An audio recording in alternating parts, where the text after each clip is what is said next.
I am Jeff Foxworthy, and welcome to Gamekeeper Podcast. If you want to learn more about farming for wildlife and habitat management, then, buddy, you are in the right place. Join the Gamekeeper crew direct from Mossy Oak Land Enhancement Studio as they discuss the latest wildlife and habitat management practices, news, and, of course, hunting. There's no telling what you'll learn, but I'm going to tell you, I bet it's interesting. Enjoy. We're live in 3, 2, 1. All right, guys, it's one of the best times of the year to be a gamekeeper. It is time to be gamekeeping. That's exactly right. Late August. Moho's buzzing. You can feel the air, kind of the temperature. A little dip. The sulfur butterflies are moving. Dove season's right on the horizon. Those beautiful yellow butterflies. Sulfur They're called a sulfur. Okay. Isn't that right, Bronson? Yeah, right. Correct. So, guys, we'll go ahead and get everybody introduced so they can jump in here. We've got right to left, sitting over there with a big smile on his face, we got Dr. Bronson Strickland. Not an entomologist, by the way. That's right. And sitting next to him is Mitt Wardlaw. I tell you, you guys, we all just got back, except for Lanny. He had some kind of something come up. But we all went down to a really neat event in Gainesville where Marcus Lashley, Dr. Marcus, was raising some funds to support his turkey research. That was really, I really enjoyed that. I did too. And seeing those live birds, even for a deer guy, that was pretty impressive.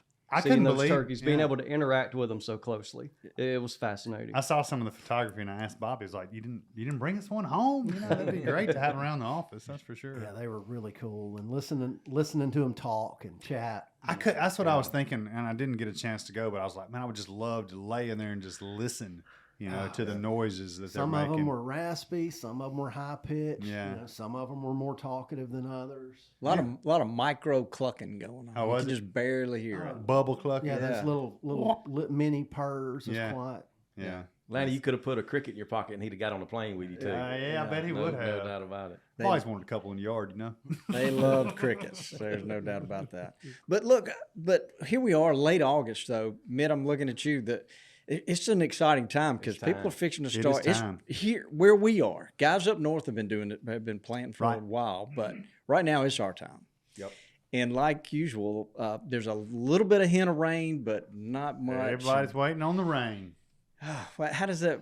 What do you say to that? It's always the time of year and your sensories and overload at different seasons. Well, this time of year, coming from an ag background, the dust in the air from corn harvest and defoliant in the air, that's the trip for me. It's just starting to think about football season, hunting season, food plot time, dove season. All those things are synonymous in my mind. I'm ready. It's such a great time of year.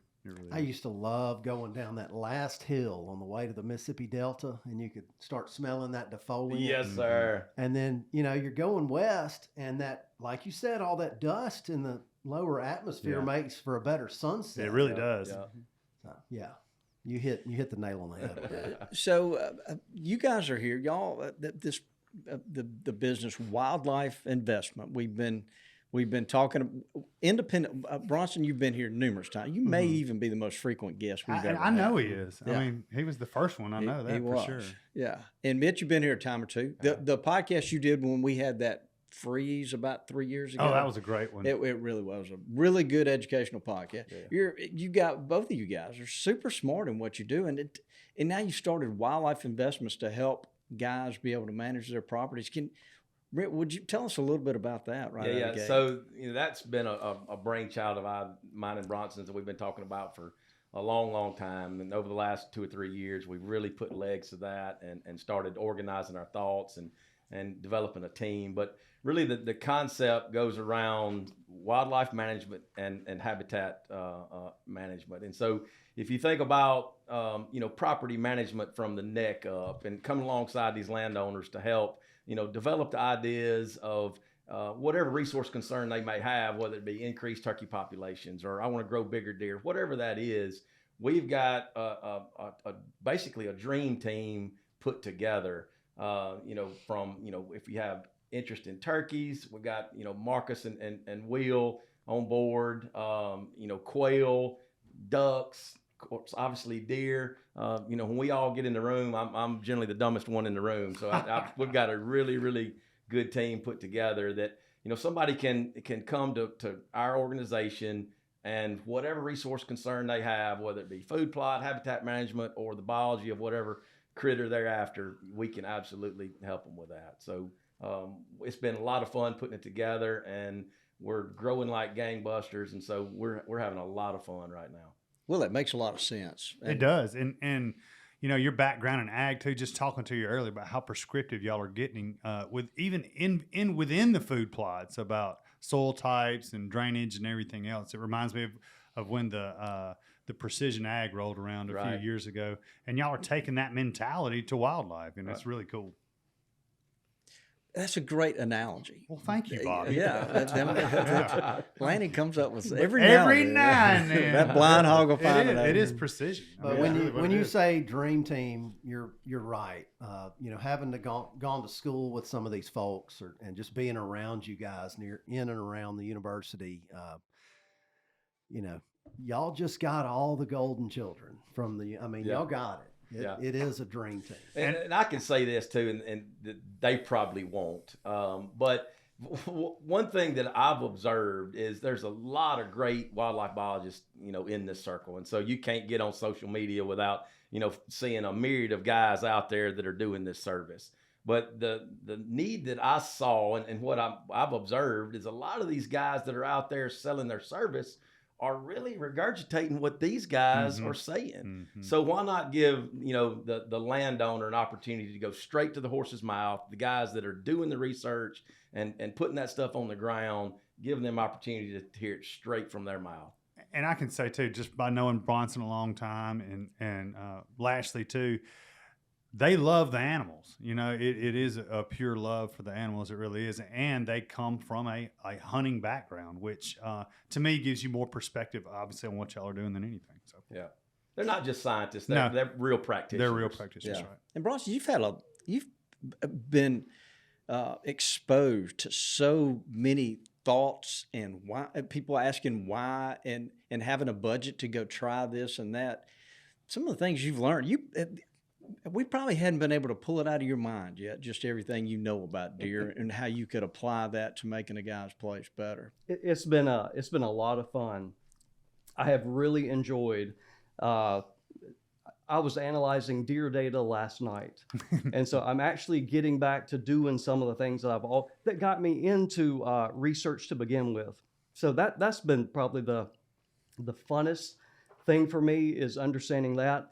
It's also the practical side now of working with people and the application, because the science is there and the science is solid, but making the science work requires working with people and understanding their perspective. And so the sociology of it is definitely a new challenge. But I'm enjoying it, and I'm enjoying working with people and getting their perspective. And it's really gratifying seeing the progress that they're making. It has been a lot of fun. So I'm really enjoying what we're doing now. Yeah, well, that's good. That's cool. I can see he's always had his eyes glistening. That's right. He's always been excited over it when we're talking to him. And Bronson, through the years, if we've ever had a problem, we've called and we got great advice, great answers. Yes. And now basically anybody can tap into. He's not going to answer your phone call anymore, Bobby. Well, I hope that doesn't happen. I may block you every now and again. He'll give you about 20% of what you need to know. Peak times. So, Mitt, when you think about going back to Lanny's precision ag, Lanny, you teed that up perfectly. That was a great segue into understanding what they're and explaining it. It is precision. Yeah. So, what do you see the average guy, maybe he's in a hunting club, maybe he's got some land leased or whatnot. What do you see him failing to do when managing for, let's just talk about deer for right now. Yeah. So, I'll play off Lanny's analogy with the precision ag. And so coming from big ag background, thinking about the contrast between the way that we manage production agriculture versus that we typically think about food plots. There's a lot of things I feel like that the normal landowner may be missing in ways that we could really tighten that up and be much more productive on the food plot side. And I would probably say on the production ag side, what we probably do a little bit better than the traditional food plot practitioner would be being very intentional and timely. You think about on a food plot, and I've been guilty of this too. You plant it in the fall. You may or may not put a little fertilizer on it. You hunt it a time or two, and you don't think about it again until this time of year when it's time to prepare another food plot. Well, on the production side, we're being very, very intentional about our planting dates, and that's got a lot of application to the food plot side also.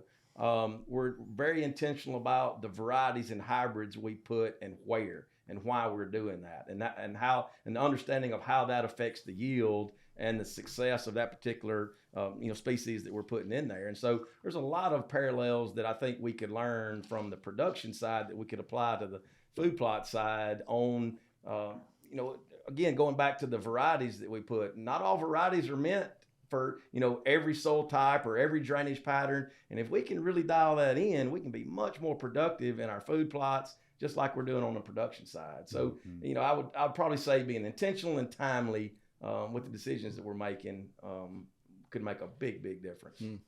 Yeah. Did you grow up on a farm here in Mississippi? I did. I actually grew up on a hog farm where the Delta meets the hills, about 60 miles south of Memphis. And actually, most of my family were Ole Miss people. All my people were Ole Miss people. So when I came to Mississippi State, I was the black sheep. I bet you were. And so I came to Starkville, got an degree in agronomy, and then went to graduate school in weed science and soil science, and just never left. I went to work while I was in graduate school with the current soybean specialist in the state, Dr. Alan Blaine. And he had a program that we called the SMART program. It was a verification program. The acronym was Soybean Management Through Application of Research and Technology. And basically what we would do is we would go on a farm. It was we would get a waiting list is what Alan had, and we'd go to a prospective grower and ask him, look, give us one representative field of your farm. Let us make all the management decisions. Now, we may ask you to do some things that are uncomfortable, out of your norm, but if you'll let us do that, we both could learn something. It was a raving success. I mean, the yields were going through the roof. I'll give Alan credit for really setting the pace in soybean production in the Mid-South. I mean, still today, Mississippi has higher production soybeans than any of our neighboring states, and I'm going to give him all the credit for that. But the evolution of that process was the landowner said, look, I see what you're doing on my small acres. I want to do that on all my acres. And that the SMART program was only a 2-year stint. And so once we left and went to somewhere else, the landowner was left, look, I want more. And so Brian Ward, we call him Bozo, we were 2 graduate students at that time. That created an opportunity. We could do a little moonlighting during graduate school. So we would come back on the weekends and consult for those growers. And so that's really the starting point, the stepping on spot for Southern Ag Consulting that we have today. And so it grew. We got so many acres that at that time we had to make a decision. We stay with the university, we go out on our own, and we did. Alan finished his stint in administration, and when he retired, we put it all back together with Southern Ag Consulting. And so we've got 20 consultants now. We're on several 100,000 acres, 5 states. So that company is really a lot of fun to work with, and that's one spot that I spend some of my time with on Southern Ag Consulting. So, but I mean, that's an incredible story. He does all that so he can hunt. But that's right. but yeah, so we know all about that. You're as passionate about it as everybody else around here. No doubt and about it sounds you travel a pretty good bit, don't you? I see photos of you on the moves. Right. I've got a bug. I wished I'd have started at a younger age, but the western hunting, the elk hunting especially, is a bug now that I don't know if I'll ever shake. I don't think anybody can once they do. Yeah. That's Being awesome. being a turkey hunter, passionate turkey hunter that I am, I mean that just meshes so well with elk hunting. Yeah, it's incredible. Yeah. Have you tried to take the young and Mitchell with you yet? Not yet. So that's interesting that you say that. He's so inquisitive about out west, and he's loves to hear stories of my elk hunting. So I've been trying to figure out how to introduce him to the Rocky Mountains and out west. And I had a unique opportunity this past spring that I was able to take him to Idaho on a bear hunt. And so we lined it up with an outfitter out there, and just by chance, I said, look, is there any way you got possibly some turkeys that are out there close. I know a few of the seasons are still open there at the end of May. And he said, it's funny you ask that. Matter of fact, I do. Let's fly into Spokane. I'll pick you up. We'll drive over to Oregon and hunt for 2 days and then drive back into bear camp. So, Mitchell, we flew out of Destin, Florida from our family beach trip, landed in Spokane, drove down to Oregon, and Mitchell had his first turkey down before dark on that first day. He had a good week. Yeah, no doubt about it. So 9 years old and killing 2 Oregon turkeys, and then finished with a beautiful blonde black bear in Idaho. That was a special trip. Oh, no doubt about it. So I think he's hooked. Yeah, I've been enjoying seeing him in some of your posts. Yeah, he's pretty gung ho. No doubt for a about kid. it. Yeah, I saw a picture of him killing a turkey here. I think. That's right. Yeah. He's turned into quite the little turkey hunter. And it's really been fun to watch him as he grows and learns. And this past year, he killed his first turkey when he was 5, and he was just too young and wasn't strong enough. So we had a little support system for him on his first turkeys. But this year, he sat on his own tree, on his own cushion, and had his gun on his own knee. And I'm gonna tell you, that was a proud dad moment to see that. Dad moment. And I'm sure he had more fun. With Oh it no, too. no doubt about it. No, too. it's so cool seeing them grow up like that. It really is. Wow. Good for him. What turkey is in Oregon that y'all hunted? Is it? Yeah, so both the Merriam and Rio are in Oregon. We were in that spot where they're probably hybrid, so I don't know if you could call them a true Merriam. We did kill 2 that were really, really white, and then 2 that were more buff. And so, the purist may argue that, but I would call them, a couple of Merriams and a couple of Rios we killed on the same ranch. So, hit the horns, Mitchell. Nice. Yeah. That sounds for real. Well, Andy, my phone didn't ring on that hunt, did you? He was with his son, Bobby. Well, You he can't still be could take it. encroaching on family time. Jeez. Bronson. Yes, sir. Yeah, we got to get you turkey hunting. That has been a very sensitive subject within wildlife investments. Wildlife investment sounds like the same kind of turkey you pecking gotta- order that's at Mossy. Yeah. You got to have somebody to hold the office down during turkey season. Right. Yeah, I've tried twisting arms, and I've yet to be successful. Hmm. I get advice like this: you don't want to get you don't addicted have- to it. You don't want this passion I have for it. Yeah, you don't have time It's for gonna all it's that. gonna take too much of your time. Yeah. Well, so Bronson, this time of year as fall's approaching, your thoughts? What's on that checklist of things you need to be doing at the hunting camp? Yeah, well, it's nutritional bottleneck is what we're dealing with now. So like when Mitt was talking about food plots, one of the things I always think about is there's certain times a year where there's a lot of food for deer, but there's certain times a year, and that's going to be late winter before spring green up and now late summer, where even though it might appear there's a lot of food on the landscape, there's not a lot of quality food on the landscape.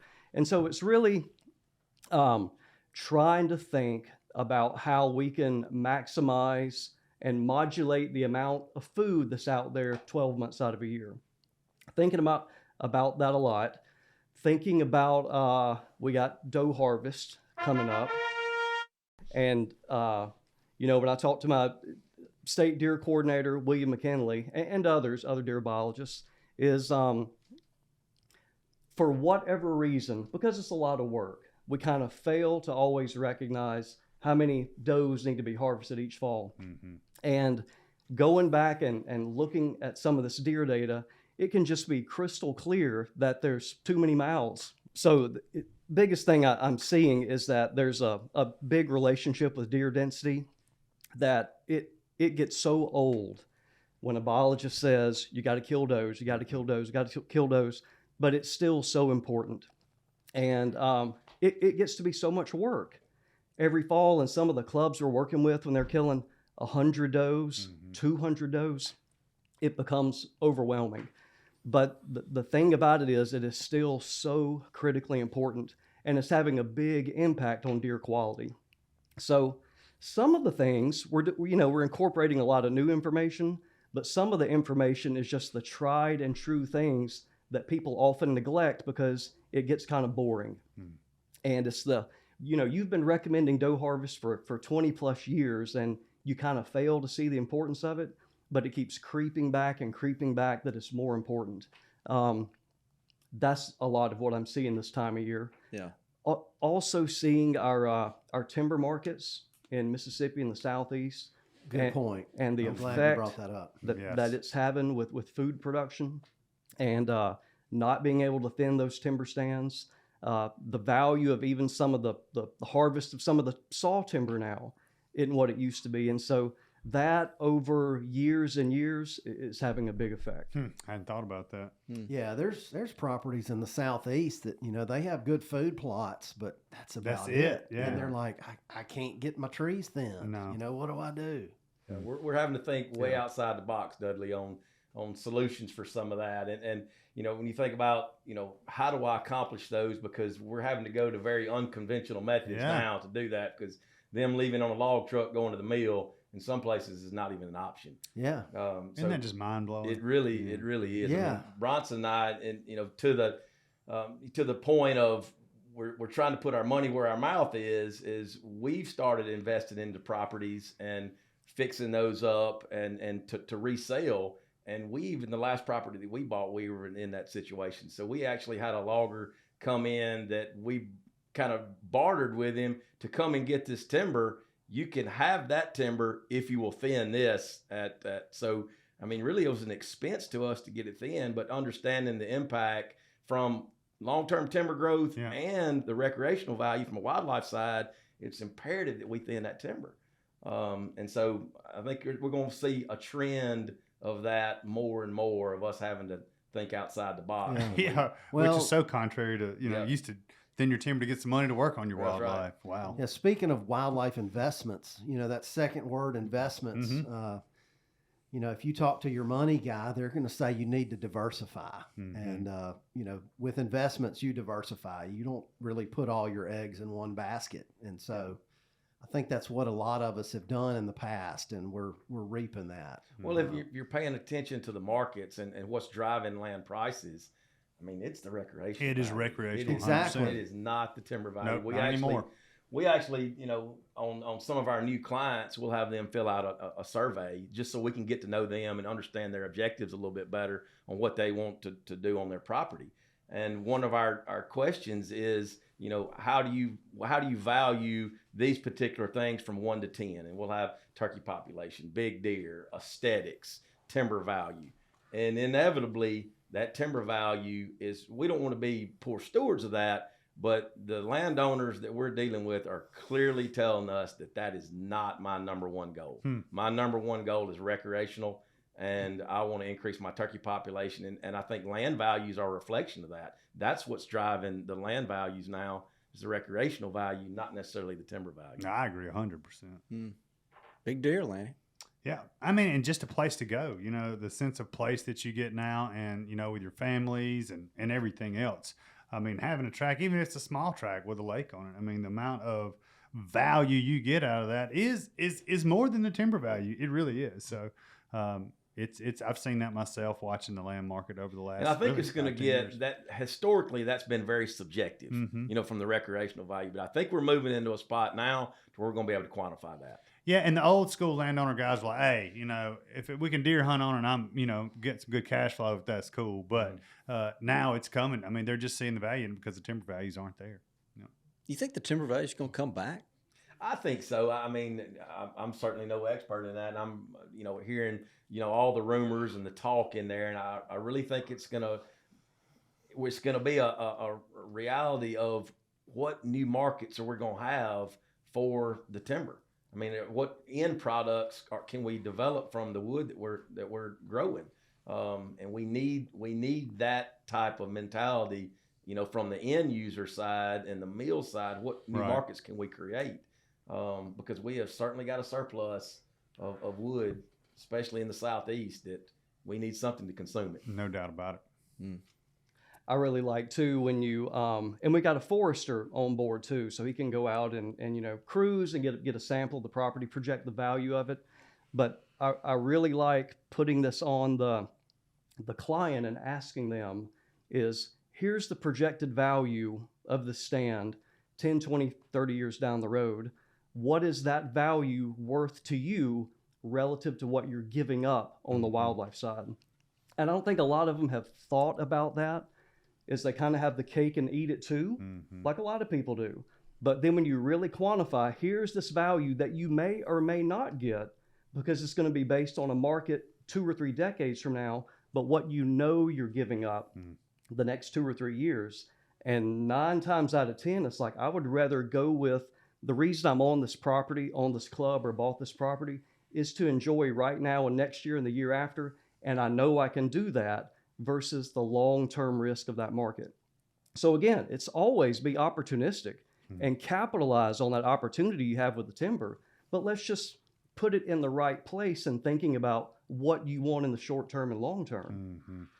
It's been interesting to when you empower the landowner with that type of information that Bronson's talking about, that, hey, if we do what a typical forester would recommend in maximum timber growth, this would be your long-term, growth out and potential income at today's market, versus if we did a wildlife thin or a wildlife harvest, this is what you're giving up on long-term timber growth, but on the flip side, this is what you're gaining on the recreational value.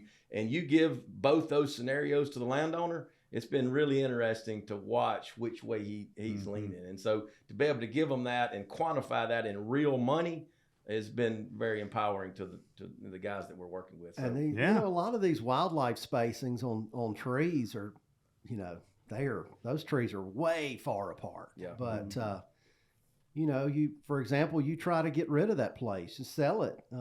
If somebody goes and sees a bunch of poults run across the road or starts hearing quail, that's going to be a bigger deal these days than having 80 basal area pines everywhere. Yeah, no doubt. And if you're interested in increasing the value of your property, Dudley, you're right. You need to be thinking about that. I mean, we're seeing landowner after landowner, prospective buyers in the market that look at unthinned pines as a liability, not an asset. Right. So times are changing. They are. They are.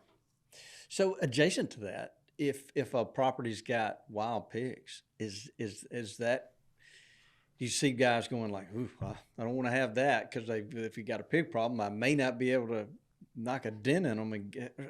How do they affect the thought process there? I really think that depends on the landscape around them. So anybody in the state of Mississippi can have a boar come through their property nowadays, but I think it's going to depend on what you know from your neighbors, and are you having to capture hundreds of pigs every year? And some of these property, they're trapping 500 plus pigs a year. So they still have a good property and it's still productive and all that, but you got to go in knowing you're going to have to spend the time and money to do that. Yeah. So it's not a deal breaker. You just be cognizant of that up front, that's going to be part of your management activity for 12 months out of the year is dealing with that.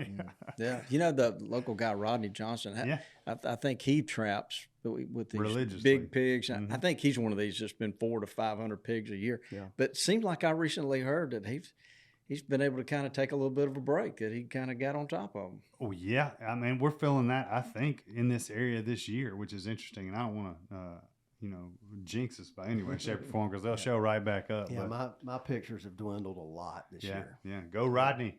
Yeah. Yeah, well, that whole thought process of catching the sounder with these traps, that evidently that works. For years we were trying to catch one at a time. We were just completely wasting our time. Yeah. We really were. Yeah. Well, and some of these management techniques, like I know Marcus et al. Was working on that recently, and a lot of these burned areas, the pigs don't like that as much. So there's things you can do to naturally keep them away. That's right.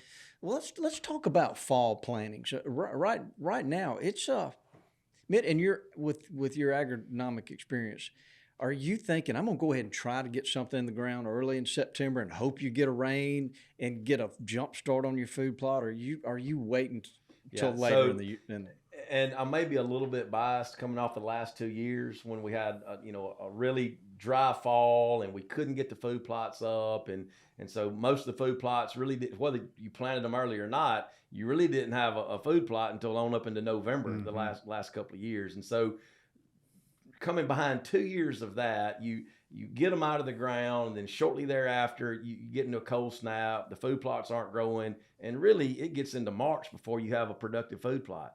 Well, you can navigate around that a little bit, assuming that we get the rainfall. But I am going to plant early this year. I'm going to be looking for some opportunities the 1st of September. I'm not saying I'm going to plant all my food plots, but I'm definitely going to have a percentage of my food plots that I'm going to plant early September to try to get that early growth and take advantage of the growing season window that we'll have between now and cold weather getting here, so I can get that early growth to try to get ahead of some of the miles on the landscape. But I definitely am going to do that. And there's some chances that we're taking there, with dry weather and army worms. But just like we're talking about on the production side, if you're timely and attentive to those, I mean, we have management that we can navigate around that too. And so we've got some strategy that we can protect ourselves from those. So, that by all means, I think diversity is a key, and I'm going to start planting here in the next couple of weeks. Can you share some of those strategies? I mean, is it no-till? I mean, yeah. So those are good points, Lanny. So one thing that I started about a month ago, especially the food plots that I'm planning on planting early, I burned those down a couple of months ago. And so they've been pretty well stale seed bed since then, no green growth in it. And so all the moisture that I've been accumulating over the last couple of months, I mean, I've got a moisture bank in the soil with really nothing consuming it. So other than maybe a little evaporation that I'm getting the first inch or so on the surface, I've got great moisture. I mean, I took a pocket knife and flicked some soil up yesterday, and just great moisture right there that I'll be able to take a no-till drill and drill right into that, whether I get a rain or not, and the seed's going to bounce out of the ground. So those are some strategies as opposed to, keeping them green till right now and then going there and bush hogging and disking 23 times like we all used to do. 23 times. Yeah, that's right. Breaking down 22 times. That's right. And then we're clodding, we're waiting on a rain, and that rain doesn't come in September. I mean, we've all been there. Wasted so much time. That's much time. And so those are some things the opportunities that I'm looking for to be able to do that. And not everybody's got a no-till drill, but one thing too to keep it in your back pocket is most all these counties have NRCS drill, and they're really good John Deere drills that they keep up, and so everybody has access to that. That is exactly what I use. It's the county drill, and it's the best piece of equipment we got. Great Imagine option. that, Bobby. What's that, $1 an acre? Is that $5 an acre is what we rent and it I for. can promise you, I own one. You can't own one for $5 an acre. It's a great service. Yeah, so check with your local guys.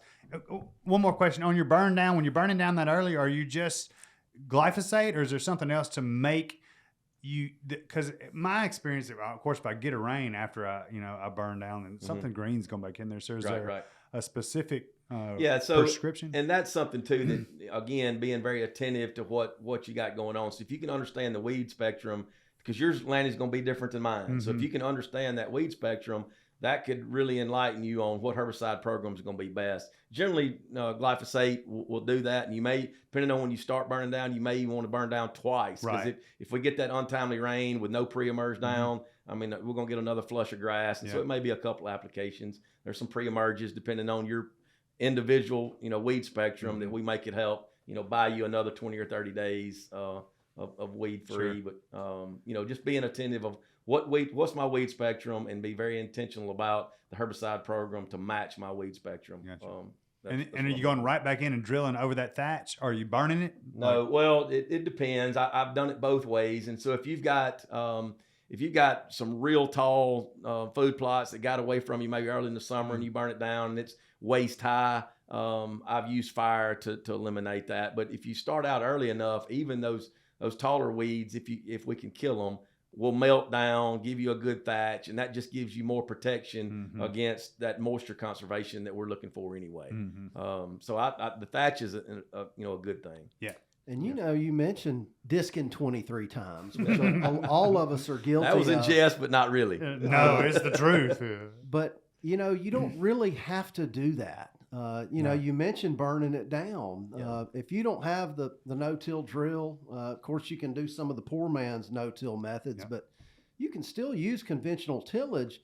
A lot of people that don't think they like to spray will disc it 50 times and ruin their soil. When if they would just go in and spray it one time and have a burn down, you don't have to disc it 23 times to get it ready. So You know, that's a really, really important point that you just said, Dudley, because again, you don't have to have a no-till drill. So the moisture conservation is true regardless of your planting method. And so if you have, 6 weeks of burn down ahead of your planting period, you go in there and disc it. You won't believe the moisture that you're going to be disking up right then. Apply your broadcast seed and maybe cultipack it to firm it back up to conserve that moisture. Your seed's going to germinate just like mine does with a no-till drill.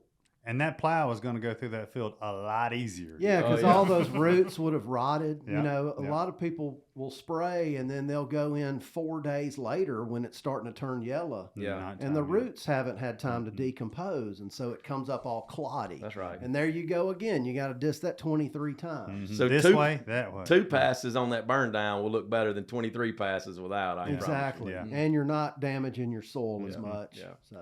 And his food plotters were completely turning the soil at the wrong time of the year. So too hot. So is there a scenario in that field that you just described that for the last 6 weeks, you've prepped and it's burned down and it's mostly bare? Can a guy just simply overseed, lay seed on the ground at a heavier rate and wait for that rain event and hope to have an established field after that? For sure. And we've done that method a lot of times. And one, taking a step further, I mean, pretty well everybody's got a bush hog. In those situations, if we burn down and the stuff and the material's still standing, is go in there and broadcast your seed, then bush hog over the top of it. So it's really about finding seed to soil contact. That's really what you're looking for. And so if you put that thatch over the top of that seed and then get a rain on top of that, that thatch allows that moisture to stay there long enough for the seed to germinate. And so that's a very effective method. And we use that routinely. Yeah, well, I think we hear a lot of guys wanting to do something as simple as that. But I think the secret is what you just said about the 6 weeks of prep and the intentional. That's very important. Aspects. Yeah. Mitt, why don't you talk real quick about running the risk with armyworms? And so, like in the past, we have talked about someone could get armyworms, but there would be more years to where planting early, you would get a positive benefit from that. Versus the 1 out of 5 or 1 out of 10 where armyworms could be a problem. That's right. Yeah. And so there's some cultural ways that you could help avoid armyworms. Typically, armyworms are attracted to the grass species. And so if you have, a clover, a monoculture clover, generally they're not going to be as much of a factor in that. Now they can start in adjacent grass, and when they eat that grass, they're going to eat something. They'll eat an oak tree if they're, if they're hungry enough. But typically they're attracted to the grass. If you are, putting some type of cereal grain with your clovers, you're going to be vulnerable in that situation. But we have chemistry that can help us do that. And so if you've already got a sprayer and you're accustomed to putting out a herbicide on your food plot, there's insecticides out there that have really long residual. That we often think about the pyrethroids that are contact killers, and then the next week we may have another flush of armyworms. Well, that's not the only tool we have in the toolbox. We have some chemistry out there with some really long residual that you can spray it on your upcoming wheat and clovers to give that protection for 20 or 30 days. And oftentimes that'll get you out of the armyworm window. So we do have tools in our toolbox that we can do that. It is a risk. But again, if you're paying attention and watching and don't just plant and walk away, generally you can navigate around those issues. The risk is worth the reward to me in that situation. Yeah. So while we're here at armyworms, we've learned Angus, and how do you pronounce this last name? Yeah, what a great guy. He just spent a lot of time with us about armyworms and educated us so much. But we learned that they're marching north. They're marching from the coast this way. So just because you had armyworms 1 year doesn't guarantee that you're going to have them forever. Does it? It's just a matter of the wind, really. That's right. They come in on the wind currents, and depending on all that time of year and how the weather patterns are, will determine where those flights navigate. So, we're hearing them. Lanny, we've been here last year. We heard about them making it up into northern Ohio. That's pretty far north for the armyworm. And aren't there's more varieties than just one armyworm, aren't there? Oh, absolutely. Yeah, there's a bunch of them. Yeah. Well, They're a booger bear, that's for sure. Yeah. So the plots that we've been able to plant early, historically, we've been in the biologic business for 25 years or so. 20, but 26, matter of fact. Bob. Yeah, those brassicas though, when they're planted, when you can get that magic rain the first part of September, it just helps their growth so much. You see the juries with these great big, beautiful, lush plots. And they're planting in late August, actually, up there in Minnesota, and they're taking that gamble. Yeah, some of our customers up near the northern border are planting those things in mid-June, right before the solstice. Yeah. It's made me wonder if a guy couldn't, like right now, overseed a rate of brassicas, try to catch that rain, and then later overseed a rate of cereal grains a little bit later on in September.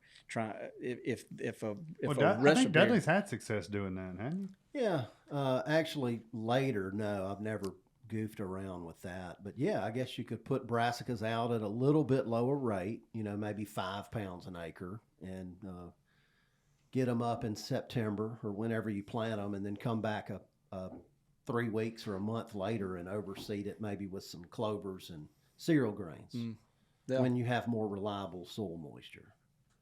That's an interesting thought. Folks are doing all kinds of stuff like that. That's what's so fun about it. Yeah, and I think that's the takeaway. I think we're learning that we, just because the way our dad may have taught us back however many years ago and the way they always did it at their hunting club, there's new and improved, more precise ways of doing things now and experimenting. And there's certainly not a one size fits all. I mean, for there's sure. so many different soil types, site. I mean, like, I never went and tried to do that throw and mow trick on top of my ridge tops where it was dry and eroded. I was always doing that on my better soils further down the hill. Yeah. Luke Reesup sat right there, Bronson, a couple of weeks ago. And I think the thing that got him the most excited, if I remember right, was he was saying, guys can go experiment on their property and learn what works best for them. And that's gamekeeping, 100%. It is. And I think if we can inspire people to learn, and I would say, and Mitt, I bet you would back this up, take notes. What you did, when you did it, what kind of the conditions were, so you can go back and study it. So that is huge. We're talking about the early planting system that we're doing. So the flip side of that is, to your point, we need to be paying attention and really be a steward of watching our place and the way that the deer react to our food plots, because the flip side of that early planting is you have some bigger plots with low deer density. You plant it the 1st of September, and then we have a long spell of really good growing conditions before it gets cold. And guess what? My food plots are big and rank, and now they're not palatable.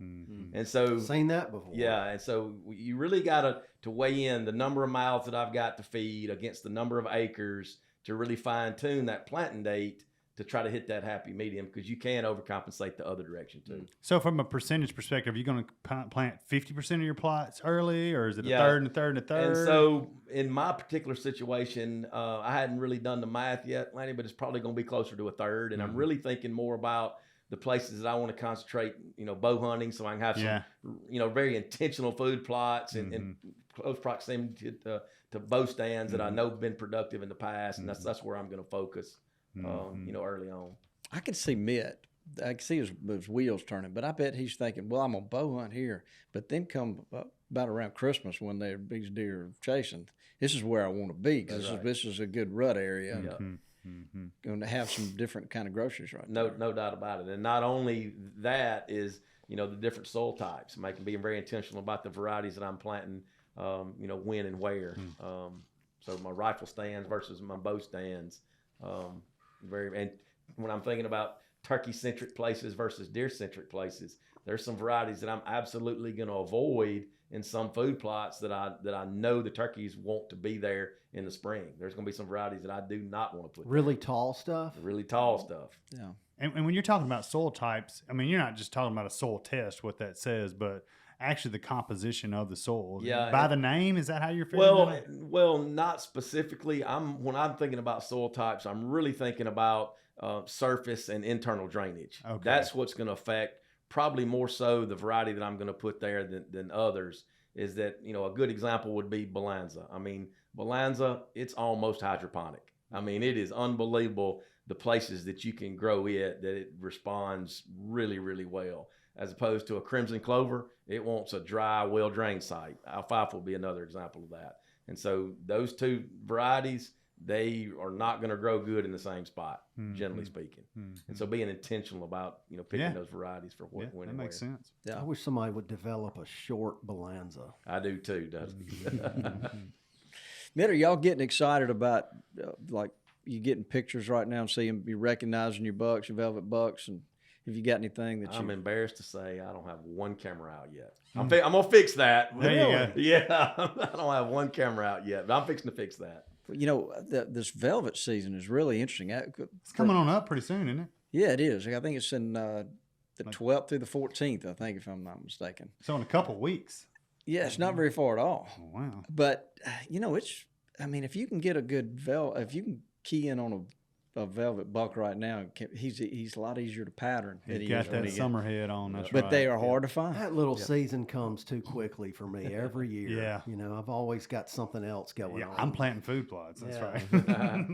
It's so hot too. Yeah, but they're on food. To your point, in terms of being reliable, they're on food right now, and this is before the bachelor groups are going to be breaking up. So it's probably one of the most reliable times where if you have them on camera, you probably have a good shot of seeing them while you're hunting. Yeah, and it's usually 2 or 3 of them all together. Oh yeah, they usually That's right. Yeah, covey shot. Whoops. Yeah, it's interesting how they run together this time of year, and they're buddies. Running in packs. They're buddies.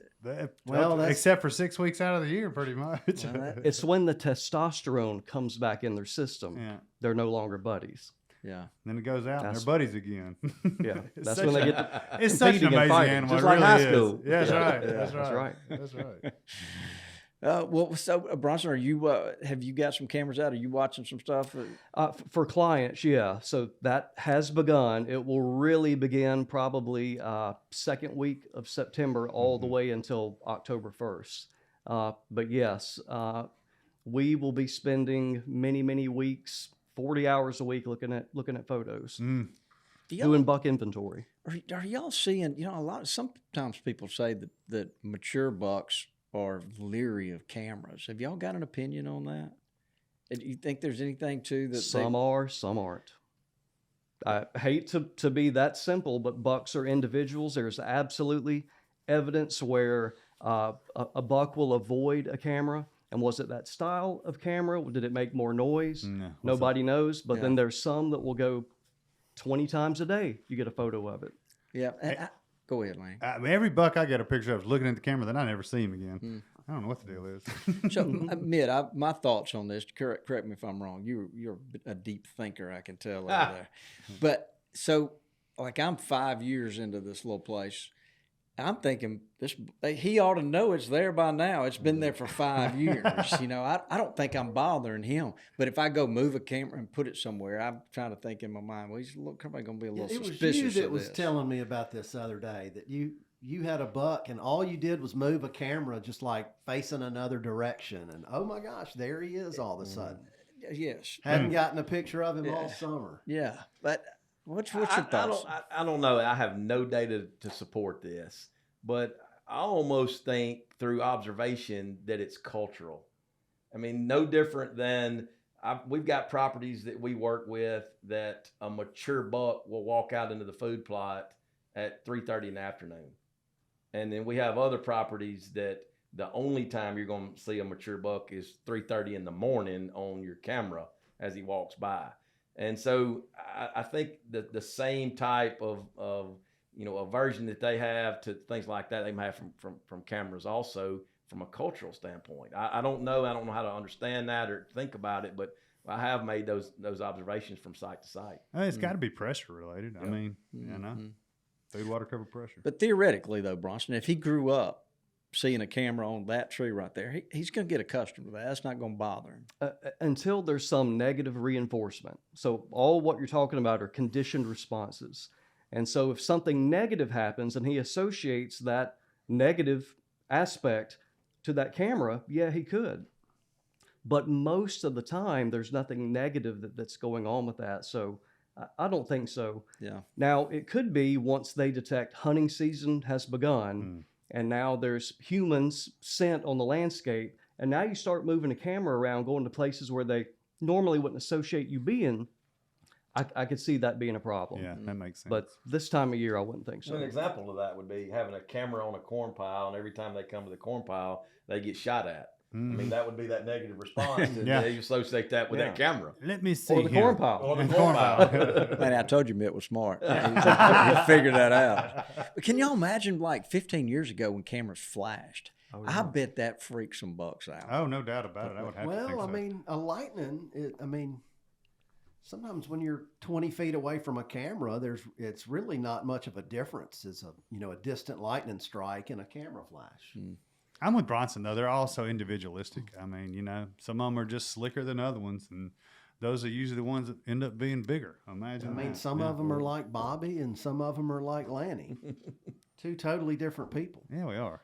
Yeah. But even back in that day, so I'm old enough, those trail camera surveys back in the day with 36 exposures, Oh, yeah. changing the film out, and those are all baited surveys. And so there might be a few deer, you would only get one picture of it, and it's looking like you're describing. But by the end of the 10-day survey, it's on the camera repeatedly. Back in there. So again, it came, it saw the flash or heard the camera, and nothing negative happened. It came back the next day, and finally it just grew into that situation. Yeah. Wow. So when guys are calling y'all, are you hearing, is it big, 170-inch bucks that people are wanting to grow, or are people happy with a healthy deer herd?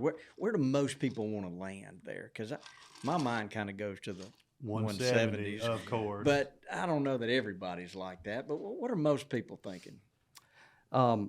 I've been really pleased that most people have very reasonable expectations, meaning we only want 180s and 170s. Me too.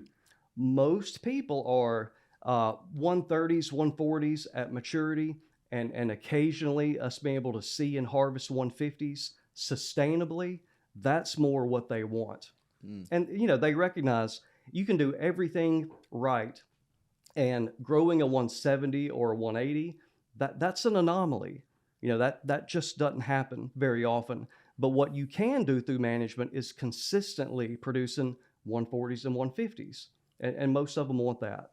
Yeah. I mean, I love 140s. I don't know what y'all are talking about.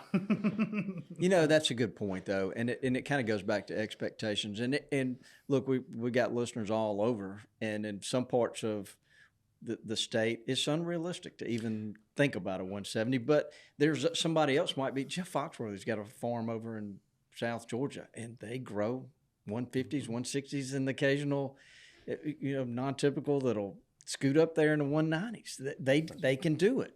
They have a little bit different expectations. Yeah, it's a little bit different. Yeah. Expectations. And then we had Brian.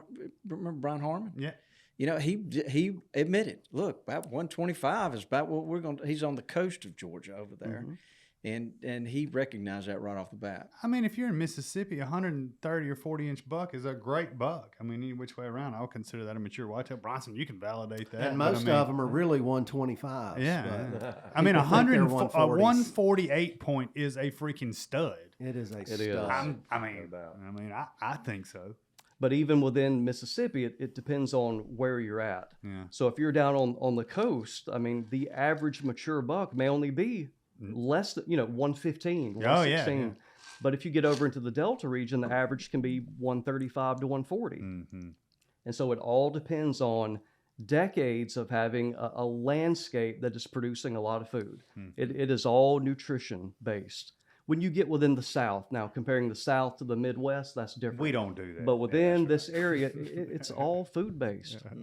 Bronson, what do you I've seen some stats in the last few years where Mississippi leads in Age? and yes, mature bucks. What's going? Or the average age of buck harvest is going up, I think.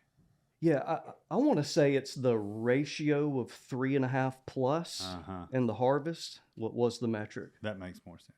I attribute that to education and MDWF&P. Mm-hmm.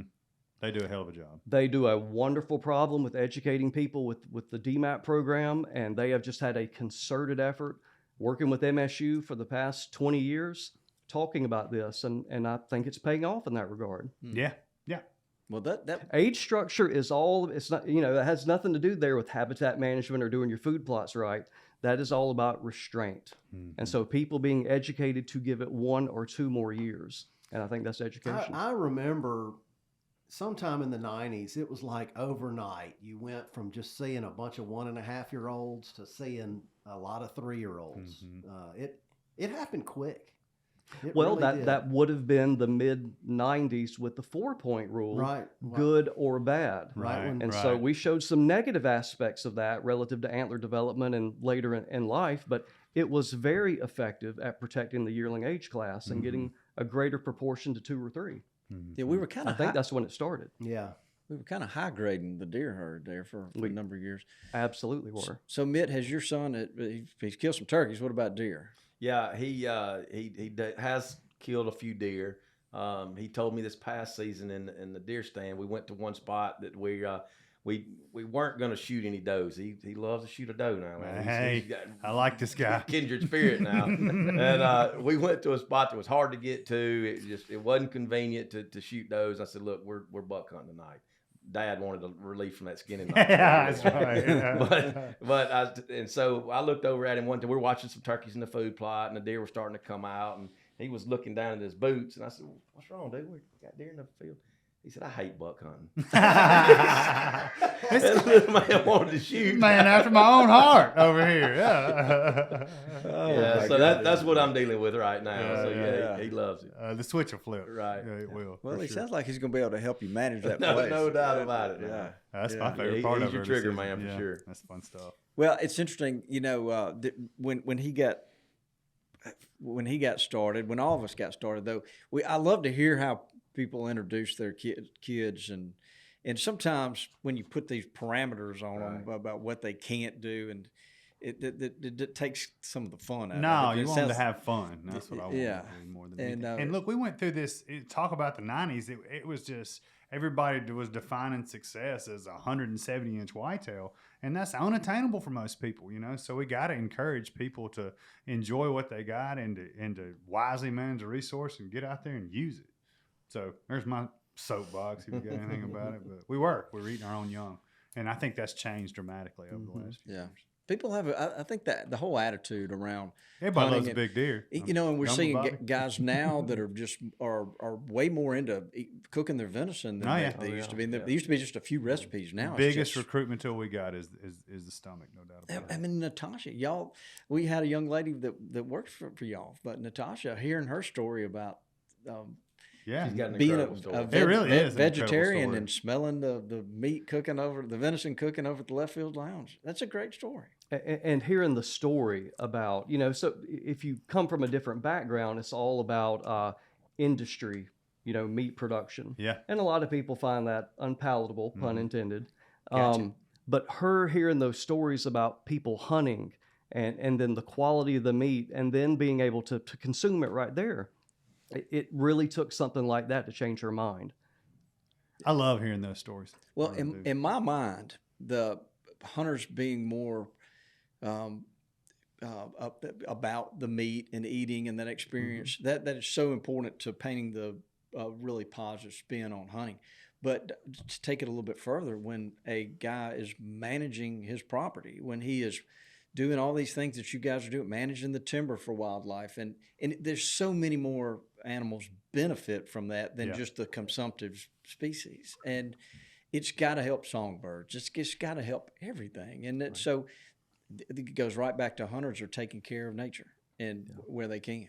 Well, you mentioned the sulfur butterflies earlier on. For example, I've been just going crazy trying to get a bunch of early successional habitat going at my new place, but I have to drive through some ag and some cow pastures to get there.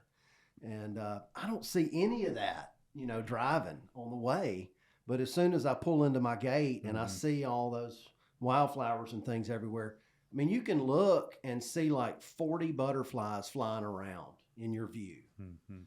That's success, right that's there. right. All right, Lanny, you got any All more right, questions for him? Yeah. How did y'all meet? Bronson and I. Yeah.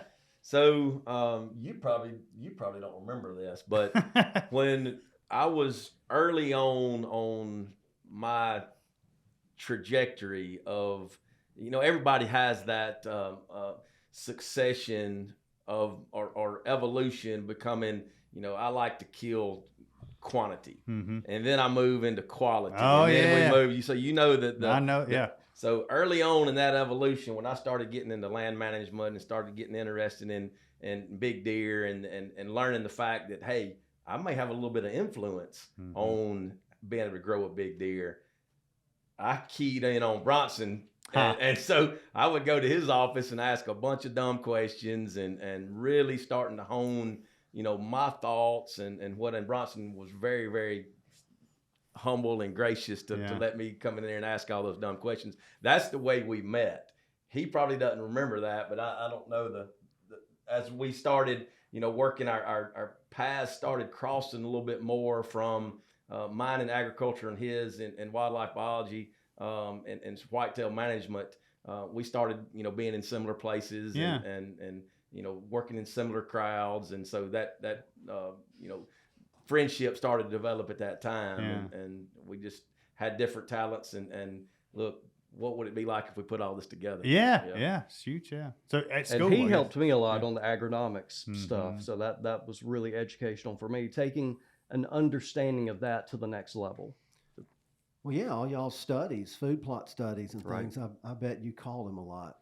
I've called him a few times, yeah. I was just thinking when Mitt was saying that about you, like, I wonder how many emails you have gotten in your career with, deer questions from the lay people. Yeah. Including me. I wish I had that number. It would be overwhelming because it was overwhelming, but it's good stuff. I mean, it is. Yeah. I like that people are genuinely interested in looking for answers. Yeah. I love that. And in your history, you worked on a ranch in Texas, isn't that right? You did a bunch of studies there? Yeah, for my master's degree. Yeah, I worked in South Texas for about 3 years. Yeah. And one of the best studies you always stuck in my mind, and you talked about this on one of our earlier podcasts, was there was a deer that y'all knew from birth, and I could get this wrong, that didn't really, was it a spike, or he was not considered a trophy deer, that all of a sudden in year 7 or 8 just turned into a monster? We got to make sure we qualify this. Yeah. It's an anomaly. Yeah. It's very, very, very rare for this to happen. He was normal. And it didn't occur at 5 or 6. It occurred at 10. Wow. Is when that happened. But that you may have 10,000 deer before you find that one that one situation. Yeah. But it does happen. Interesting. So Bronson that was one example of something blowing up that you hear people say to a great extent. And the increase was about 60 inches in Boone and Crockett score. In 1 year. In 1 year. Oof. Yeah. Want some of that, don't you, Bobby? Yeah. I wish you could put your finger on what happened that year. Yeah. I've got a question that I bet you've answered 10 million times on emails. And I bet it would be a north and south thing. What age of a buck, on average, is when they have the most inches on top of their head? Well, 4, 5, 6, 7, or 8. Yes, it's very difficult to find a difference between 5 and 7. 5 and 7. Huh. But there's also, if they're in good condition until even 9 years of age, very little difference from 5 to 9. And when they start going downhill, it's less about they've gotten so old, and it's just more about resources at that point. Just the accumulation of disease or social hierarchy and not having access to the same food, whatever. But you literally have about a 5-year span where there's hardly a discernible difference in antler size. I've got a young 10 that I've been watching over here in Mississippi, and I wouldn't let my daughter shoot him this year. What? That's rude. And I've just been holding my breath to see him again. And that's where Dudley, the story, I moved the camera just a little bit, and there he was. I hadn't seen him all summer. Boom, there he is. You saw him this year? And he hadn't changed a bit. I mean, It looked like I could be looking at last year's pictures, and I'm just like, ugh. Yeah, I've spent 9 months now anticipating getting to see him. So do you think he was going from 3 to 4, 4 to 5? I think he was going from 3 to 4. Yeah. But I mean, nothing. It could be the See, same you, picture. You should let Jessie. Jesse's gonna be mad when she hears this. Well, I'm gonna tell her we got to wait about 6 3 more years. years. He could happen at 10. That's just. I love them so much, but I love that. When I think back, I just had so much fun mentally. I can't wait to see what he's going to look Oh, like. the anticipation of it. And Absolutely. So, and in July, I said, well, I ought to be able to recognize him, and I wasn't finding him anywhere. And I said, well, let me move a camera a time or two, and the next day I got him.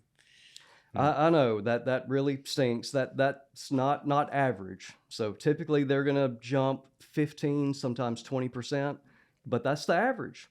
And some of them may go up 40%, some of them may drop 10%. And unfortunately, you got the one that just kind of stayed the same. Yeah. But that does not cold. mean from 4 to 5 the next year. It may happen at that point.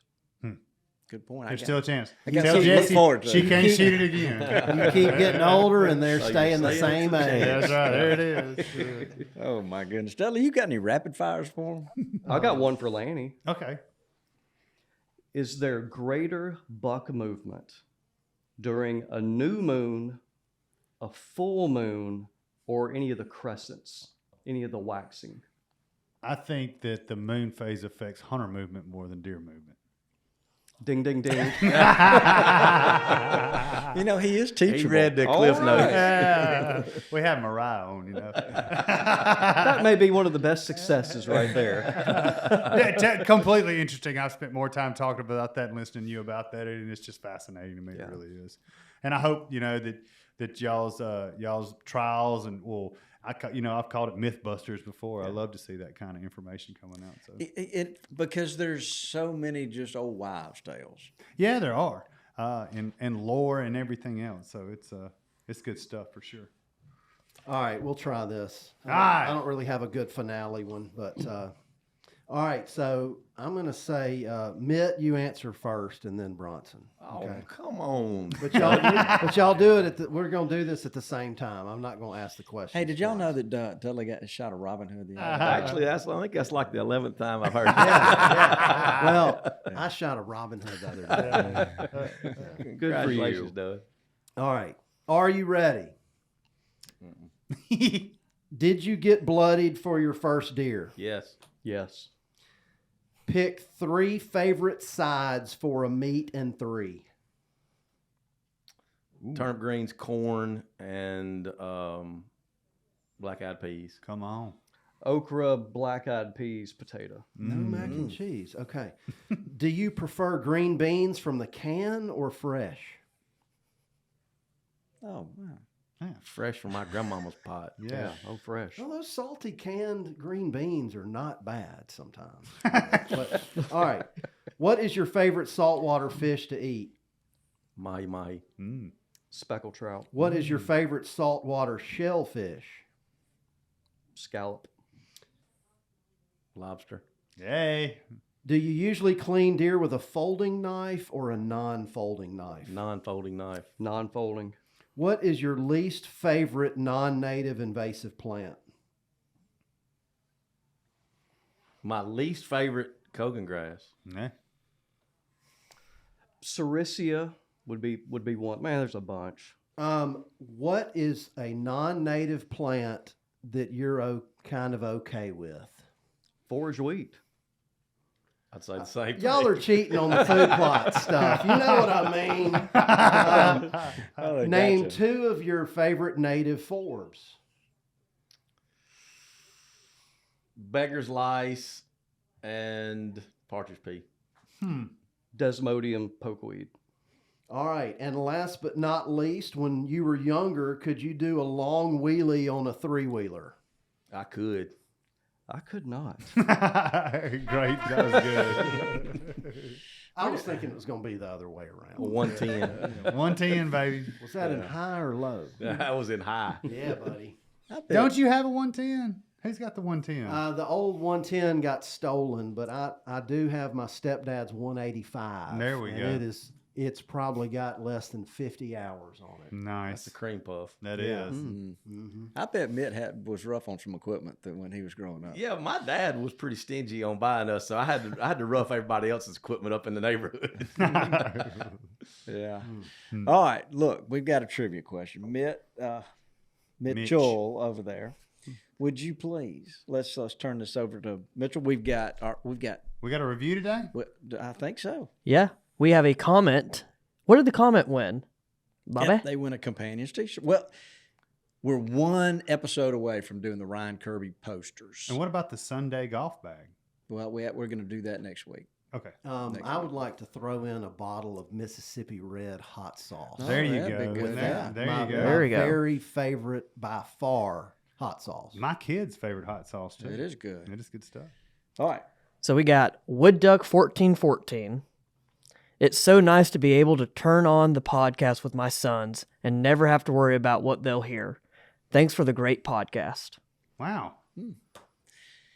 That's pretty You must good. be editing me a lot, Bobby. He must not have heard that testosterone comment you made the other day. Has that aired yet? No, it hasn't. So, the trivia question is brought to us by our friends At the Peanut Patch. Yeah, Mitch, Look. I bet you've had your hands growing peanuts at some point, but boiled peanuts are our favorite. We love them. You know, there's nothing more American than dove hunting and eating boiled peanuts. So, if anything, go get you some boiled peanuts this weekend for Labor Day weekend. There you go. Dove shoot for sure. All right. Trivia question is, in the late 1800s, Clement Wragg started naming hurricanes and cyclones after whom? He would say that they caused great distress or wandered aimlessly. It's multiple choice. A, family members. B, politicians. C, friends. Or D, historical figures. If it wasn't multiple choice, I would have said ex-wives. But I'm going with family members. We'll go with friends. Nope. Politicians. There you go. Yeah. Really? So he would, at the time, he actually started with Roman gods and goddesses. And by the third one, he swapped over to political figures and politicians in Australia because he just didn't like all of them. So he would start in the newspaper, and when he would talk about, oh, this is the hurricane or the cyclone coming, he would talk badly about his politicians and name the hurricanes and the cyclones so he wouldn't really get in trouble. It only lasted a little bit until they realized it, and then he got in a lot of trouble. Good for him. But that's how naming storms Yep. got its. He started with naming storms, and they got picked up by the military in World War II again. And they start every year with A, right? And they go through the think so, alphabet. yeah. But now it's Now it's just female names. Yeah, that's what I was thinking. That's why I was with you on the wives. I was really expecting D to be the wife. We were like, D. I was going to say none of the above, but we all learned. That was a something. tough one, Mitchell. Yeah, was a Lanny, tough was one. this the week we were giving away $2,500? It was. Yeah. I'm so sorry. Y'all can win next week. We filed him up, Bronson. Oh, sorry. We all won silencers at the the University of Florida Wild Turkey event the other day. From Silencer Central? Not we all. Yeah. Some of y'all. Table. Well, you just have to sit at the right table to win, I guess. And get Bobby to fill out your paperwork. It was so awesome to be able to actually win something. I love it. Yeah, it was. Congratulations, Dudley. Thank you. Well, look, is there something that we need to talk about or a question we need to ask that we're not thinking of? it. So what's the best way to get in touch with y'all? Go to the website or reach out? You can get Bronson's cell phone number out? Or anything That's like right. that? Yeah, we've got a really good website that's got all our contact information on wildlifeinvestments.com. So go check that out. check it We've out. got on all the social media accounts too. So And let's go ahead and announce this for accountability. We are also starting a podcast. Hey! All right. So now we now we gotta follow gotta through. do it. Yeah, Just put it in a different category than we're in. No, come on board with us. Join the family. That's really right. I'm serious. And I'm enjoying our new co-host on the Mississippi Deer Lab podcast. Oh yes, absolutely. They're wonderful. So they started very well. Some good topics. And we'll be interacting with them and them with us Cool. on the wildlife investment side. Cool. Sweet. Yeah, that sounds great. Yeah, Well, no, I'm excited for you. well, look, so the fall issue of the magazine's coming out. Mariah wrote an article in that. Mariah's working with you guys. So Wildlife Investments is kind of Making moves, baby. permeating all the way through all the Gamekeeper media for That's sure. right. Sweet. Yeah. We're proud to have y'all around. Yeah, we are. Yeah. Yeah. Thank Really? you so much. I'm forever indebted to Mariah for making me a fan of red oaks. I will always owe him for that. He loves a red oak. Thank you, No Mariah. doubt about it. Yeah. We need him to love all oaks. Well, we're real proud of y'all. Yeah, we are. Y'all local guys, and you're doing well. Good Bronson brothers from Mississippi. That's yeah. right. We got a lot of. We think a lot of Bronson for sure. And Mitt, we've enjoyed getting to know you. Thank you. Looking forward to going turkey hunting with you. I'm That's sure. right. I'm sure my phone will ring. Sure, that's Yeah, right. I can't wait. We need to have a little deer contest. Who kills the biggest buck? There we Wait, go. wait. Can we get? I don't know if I'm going to enter that. You never, use my category. What is your cat? Most Biggest, The biggest most buck? does, yeah. Most, I'm like the manager of the year. Yeah, he's No hard credit to for keep up with. He's got It is. young. He can also win the most meat taken off of a deer contest. Yeah, Man, he can I'll pick clean them up now. clean. Pick them clean. Yeah, Buzzer starved to death on one of them. That's good stuff. All right. Well, so I think that's it, guys. We really appreciate everybody Thank listening. y'all. Yeah, it's good Absolutely. stuff. Yeah. Thank you all. Why don't you say goodbye, Dudley? Goodbye, Dudley. Get us out of here, Mitchell. Thanks for tuning in to this week's episode of the Gamekeeper Podcast, and be sure to tune in again. Subscribe to Gamekeeper Farming for Wildlife magazine, and don't miss the Mossy Oak Properties Fistful of Dirt podcast with my good buddy, Ronnie Cuz Strickland.